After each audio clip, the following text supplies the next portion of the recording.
3 weeks before my wedding, I found a folder on our shared cloud drive labeled "Receipts Don't Open."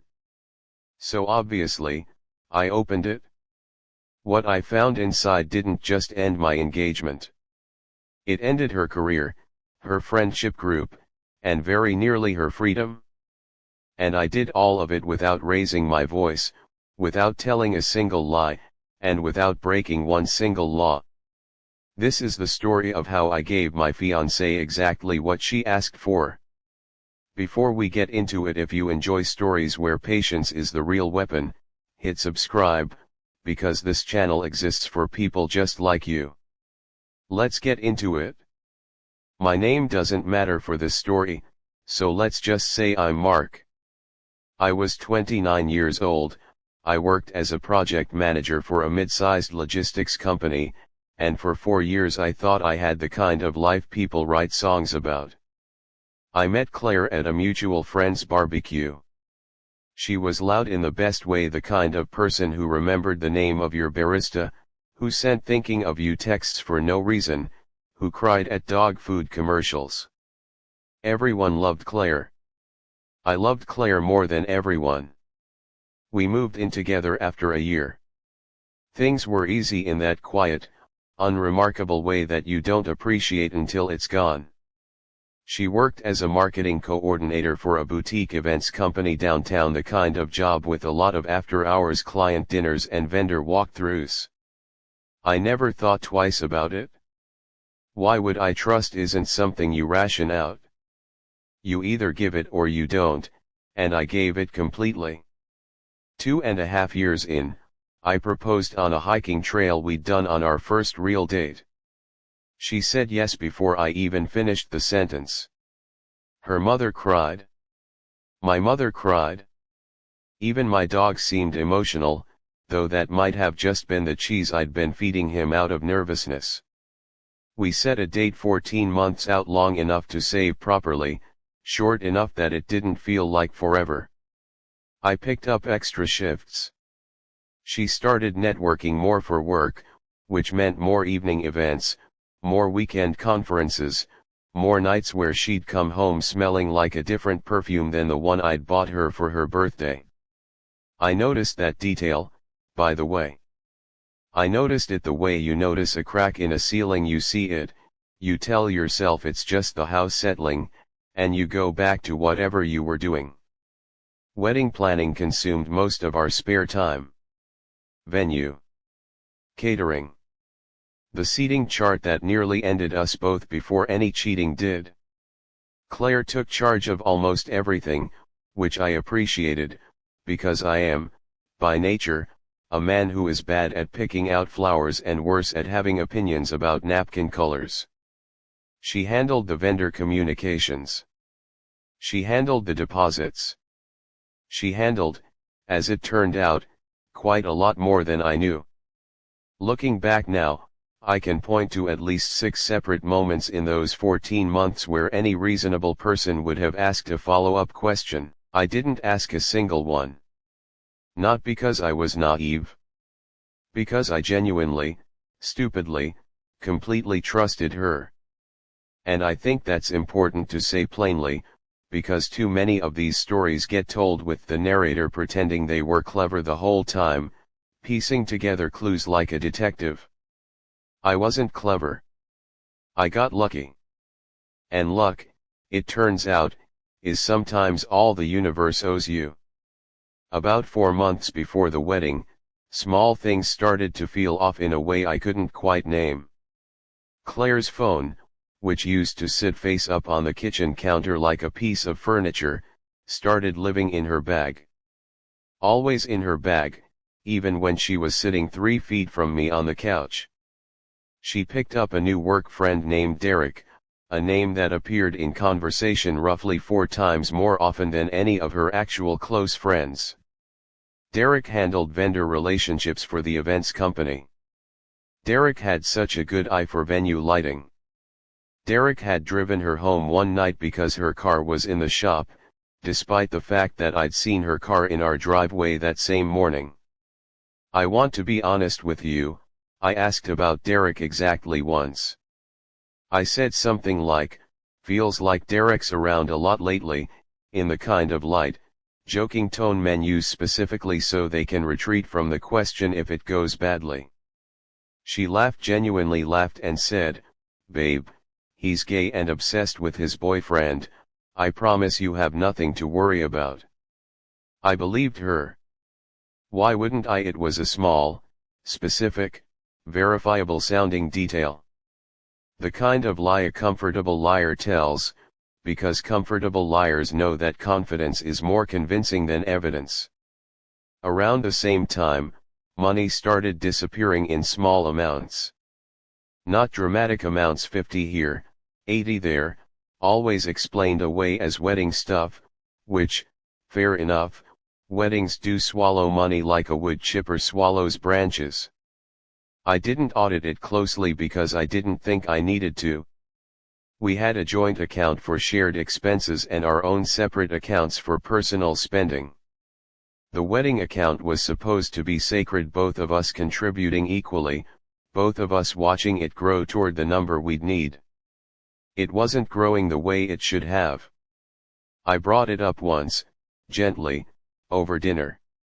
"Hey, did the florist deposit go up the account's lower than I expected?"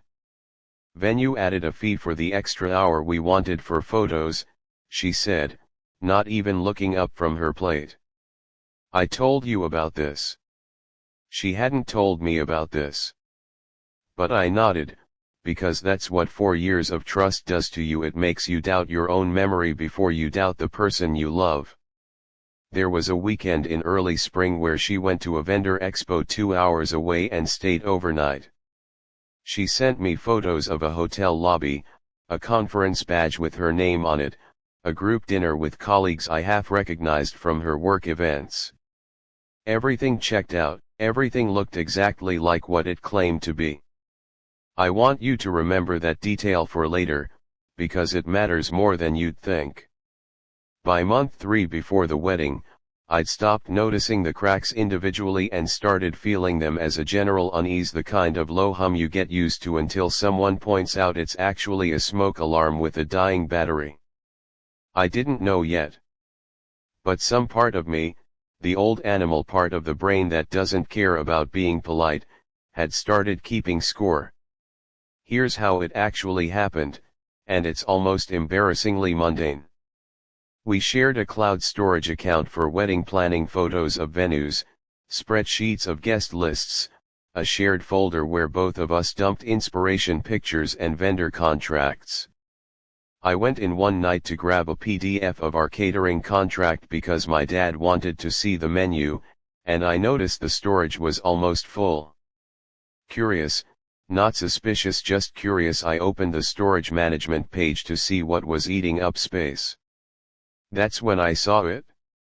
A folder named Receipts Don't Open. 41 items inside. I want to be honest about my first instinct, because I think it says something true about how trust works. My first instinct was to not open it. Genuinely. Some part of me thought, that's probably just expense stuff for taxes, it's labeled that way as a joke, don't be paranoid. I actually closed the laptop once. Then I opened it again 4 minutes later, because the human brain is not built to leave a locked door alone once it's noticed the door exists. Inside were photos. Screenshots of messages. Hotel booking confirmations. Restaurant receipts for dinners I'd never heard about, dated on nights she told me she was working late or at a vendor expo 2 hours away. The messages were with Derek. The same Derek who was supposedly gay and obsessed with his boyfriend. The messages went back 14 months, which, for context, was almost exactly as long as we'd been engaged. I'm not going to read you every detail, because frankly some of it doesn't deserve to be repeated, and some of it I still don't fully repeat even to close friends. But I'll tell you the shape of it. This wasn't a one-time mistake, a drunken slip-up, a moment of weakness she regretted. This was a second relationship, run in parallel to ours, for over a year, with its own inside jokes, its own pet names, its own plans. Plans, by the way, that included a trip to Portugal, a trip Claire had told me she couldn't take time off work for, the same month she'd told me we couldn't afford a honeymoon upgrade. The vendor expo 2 hours away, with the hotel lobby photo and the conference badge. Real hotel. Real lobby. Just not a vendor expo. Derek was in 3 of those photos, cropped out of the one she sent me, still visible in the original file sitting 2 folders away. I sat there for what felt like an hour just scrolling, not crying, not yet, that came later, in the shower, where men of a certain generation have apparently decided all our real emotional processing has to happen. In that moment I just felt strangely, eerily calm. The kind of calm you feel right after you slip on ice, in that half second before your body hits the ground and the pain starts. I didn't confront her that night. I want to be clear about why, because I think it's the most important decision in this entire story. If I'd confronted her right then, she would have had time to build a story. People who are good at lying for 14 months are good at lying. She would have cried, she would have called it a stupid mistake, she would have found a way to make my anger feel like the unreasonable thing in the room. I didn't want a confrontation. I wanted the truth to be undeniable, in writing, time-stamped, and impossible to spin. And I wanted it on my terms. So I closed the laptop. I went to bed next to her. And I started planning. Over the next 9 days, I became, without exaggeration, the most organized person on the planet. First thing I did was back up that entire receipts folder to a private drive she had no access to. 3 separate copies, in 3 separate places, because evidence that exists in only one location is evidence that can disappear. Then I started cross-referencing dates. Every late night at work, every vendor expo, every girl's trip that didn't quite match the photos her friends posted. I built a simple spreadsheet, yes, the same kind of spreadsheet she'd taught me to use for the seating chart, which felt like a small, satisfying irony. I want to pause here and say something important. I never hacked anything. I never installed spyware, never accessed an account I wasn't already a legitimate user on, never did anything that crossed a legal line. Everything I found was sitting in a shared folder that I had every right to access. I'm telling you this because it matters. The most devastating response to betrayal isn't an illegal one. It's a patient, legal, well-documented one. The kind where nobody can ever accuse you of being the villain, because every single thing you did was something you were entitled to do. Next, I quietly contacted our wedding venue and caterer not to cancel anything yet, just to understand the cancellation terms and what deposits were refundable, and by when. Turns out we were 11 days away from a deadline where half our deposits would become non-refundable. Useful information. I also did something Claire didn't know I was capable of. I called Derek's boyfriend. Now, before you think this was some dramatic phone call full of yelling, it wasn't. I didn't even mention myself. I found him through a public social media profile, sent a short message explaining I had information he deserved to see, and asked if he wanted to talk. He did. We spoke for almost 2 hours. It turned out Derek had been telling him a remarkably similar story to the one Claire had been telling me: work trips, late nights, expos that didn't exist. We compared notes. Dates matched. Photos matched. 2 people who had never met each other had independently been lied to by 2 people who absolutely had met each other, repeatedly, for over a year. He had his own folder of suspicions. I had mine. Together, we had something neither of us had alone: undeniable, corroborated proof, from 2 completely independent sources, with no possible explanation except the obvious one. I also reached out, carefully and honestly, to my future mother-in-law, not to attack Claire, but because I needed someone in her corner of the world to know the truth was coming, so the eventual fallout didn't look like I'd ambushed her daughter out of nowhere. She didn't believe me at first. I sent her 3 screenshots. She believed me by the 4th. By day 9, I had a folder of my own. Time-stamped messages. Hotel records. A corroborating witness with matching evidence. A clear financial trail showing wedding fund money diverted toward dinners and gifts that weren't for me. And I had 11 days until those deposits became non-refundable. I decided to wait exactly that long. Here's where I need you to understand something about the kind of revenge that actually works. It's never about humiliation for its own sake. The best revenge looks, from the outside, like you simply stopped protecting someone who no longer deserved protecting. My plan had 3 parts.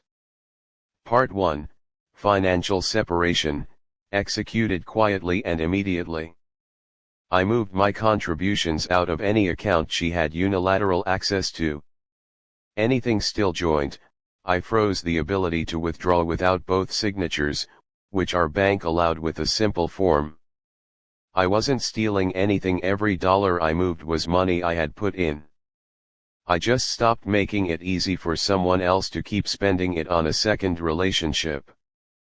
Part 2, let the truth arrive at the worst possible moment for her and the best possible moment for the truth. Not vengefully timed. Honestly timed. I decided I would tell her I knew on the day the venue deposits became non-refundable, which also happened to be the same week her parents were flying in to finalize wedding details. Not because I wanted her parents to suffer, because I wanted there to be zero time for her to quietly clean anything up before people who loved her found out what kind of year she'd actually had. Part 3, let other people discover the truth on their own terms, with real evidence, not second-hand gossip. This is the part that separates messy revenge from devastating revenge. I wasn't going to scream the truth at a wedding shower. I was simply going to stop hiding it. Derek's boyfriend, independently, had already decided to tell his own family what he'd found. My future mother-in-law already knew. I sent a calm, factual, screenshot-supported message to the small group chat of Claire's 3 closest friends, the ones who had, for over a year, apparently helped cover for girls' trips that were actually trips with Derek. I didn't ask them to do anything. I just said, I think you should know what's actually been happening, because some of you may have unknowingly helped cover for it, and attached the proof. I'm not going to pretend that last part was purely noble. It wasn't. Some of it was absolutely about making sure the truth moved faster than her ability to control the narrative. But every word I wrote was true. Every screenshot was real, and I never once asked anyone to do anything except know. Then I planned the actual conversation. I wanted it short. I wanted it documented. And I wanted it to happen in a place where she couldn't perform a scene for an audience. I booked nothing dramatic. I just waited for a Tuesday evening, 10 days before the non-refundable deadline, when we'd be home, alone, with nothing else on the calendar. She came home from work at 7:40 p.m. I remember the time specifically because I'd been sitting at the kitchen table since 6:15, watching the clock, feeling less nervous than I expected to feel. She dropped her bag, kissed my cheek, asked what was for dinner. I told her we needed to talk first. I want to walk you through this conversation almost word for word, because I think the calmness of it is the part that actually destroyed her not yelling. Calm. I found the folder, I said. The one labeled receipts. I know about Derek. I know about the hotel. I know about Portugal. She didn't deny it the way I expected. For about 4 seconds, she just stared at me. Then she did what I now recognize as the standard playbook of someone caught: minimize, then redirect, then cry. "It's not what you think," she said. Classic opener. It happened, like, a few times. It's not. 14 months, I said. I have the dates. So does Derek's boyfriend. That second sentence did something to her face I will genuinely never forget. The mention of Derek's boyfriend, the fact that I'd talked to him, that there was a second person with matching evidence, broke whatever script she'd been preparing. "You talked to him," she said, and for the first time her voice cracked with something that wasn't performance. "We compared notes," I said. "Your stories matched his. Almost exactly. Which I guess makes sense, since you were both telling the same lie." She tried the tears next. Real ones. I think I'm not going to pretend she was a cartoon villain incapable of genuine feeling. But genuine tears don't undo 14 months, and I told her that, calmly, the way you'd explain a rule to someone who already knows the rule and is just hoping you'll bend it. "I'm not here to yell at you," I said. "I'm here to tell you what happens next. The wedding's off. I've already spoken to the venue about the deposit situation. I've already told my mom, and yours knows too. Your friends got a message tonight with the same information I just told you, because I'm not interested in being the only person carrying this alone for one more day." She asked, and I remember this clearly because it was almost funny in its desperation, "Did you have to tell everyone?" And I said the only sentence in this entire story that I'm genuinely proud of: "I didn't tell everyone what you did. I just stopped being the only person who knew." She tried anger after that. Said I was humiliating her, that I was being cruel, that everyone didn't need to know our business. I let her finish. Then I asked one question. "Do you think Derek's boyfriend needed to know?" She didn't answer that one. I told her she had until the weekend to find another place to stay, that I'd already spoken with a lawyer about how to handle the lease and the joint accounts, and that I wasn't interested in discussing the relationship any further that night.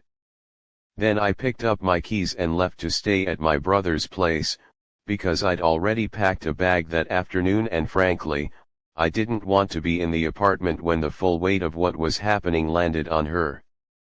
I found out later, from a friend who was still in the group chat, that Claire spent that night calling each of her 3 closest friends, trying to get ahead of the story. 2 of them had already read the screenshots before she called. The conversations did not go the way she hoped. The next 3 weeks were, by any measure, brutal for her, not because I orchestrated some elaborate punishment, but because the truth, left to move at its own speed, is brutal enough on its own. The wedding venue refunded our deposit, since we cancelled 4 days before the non-refundable deadline. Money that came back into an account she no longer had sole access to. The caterer, the florist, the photographer, all cancelled, all documented, all handled by me with receipts for everything, because by that point I trusted exactly nobody to handle anything fairly. Her job became complicated in a way I didn't orchestrate but absolutely didn't mind hearing about. It turned out Derek wasn't just a co-worker, he was a vendor liaison for one of the company's biggest event planning contracts, and several of those vendor expos had been booked and expensed through the company's events budget.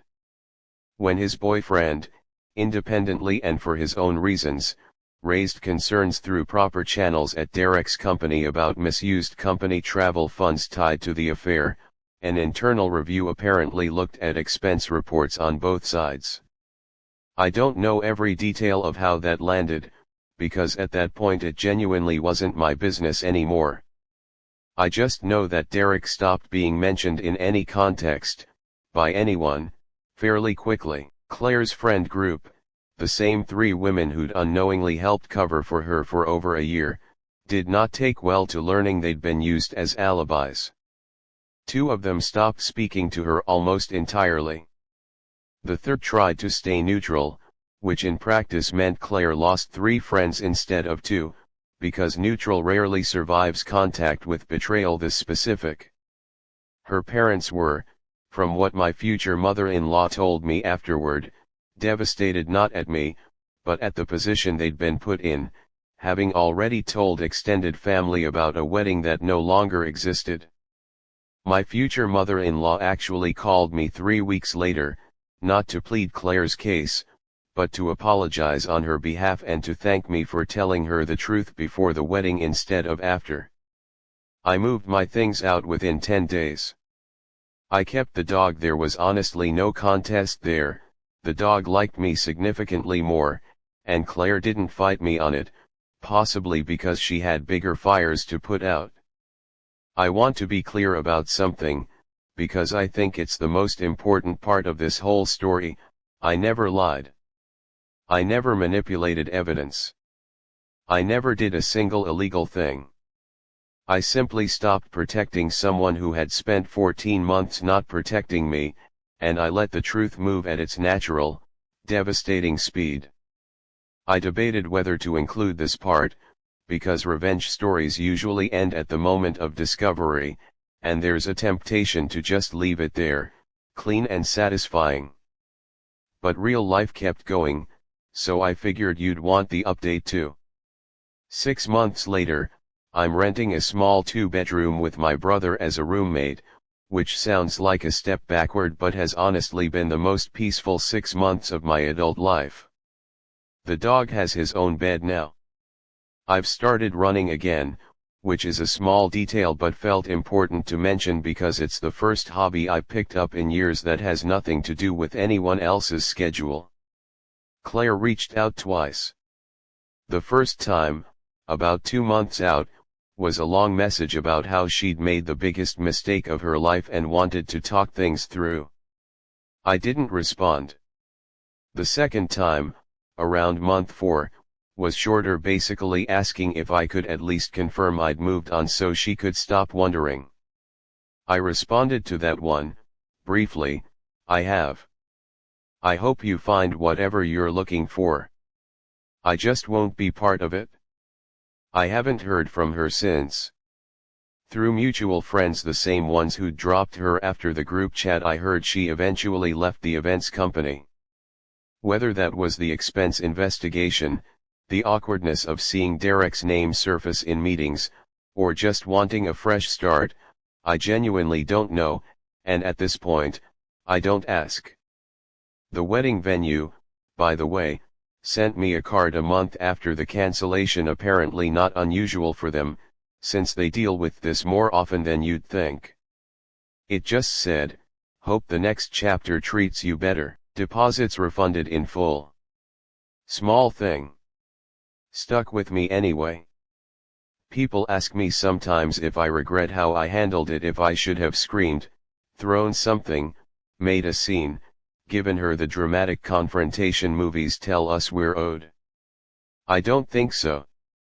The version of revenge that actually lasts isn't the loud one. It's the one where you simply stop being the only person holding someone else's secret, and you let the truth do what truth always eventually does on its own. She didn't lose the wedding because I destroyed it. She lost the wedding the day she decided 14 months of lying was worth the risk. I just stopped being the last person to find out. If this story hit different for you, if you've ever had to choose between staying quiet to keep the peace or telling the truth and letting the chips fall, let me know in the comments. I read every single one. This is Reddit Revenge Hub, and if you want more stories like this patient, calculated, completely legal revenge that hits harder than anything loud ever could, hit subscribe and turn on notifications, because next week's story might be the most satisfying one yet. See you in the next one.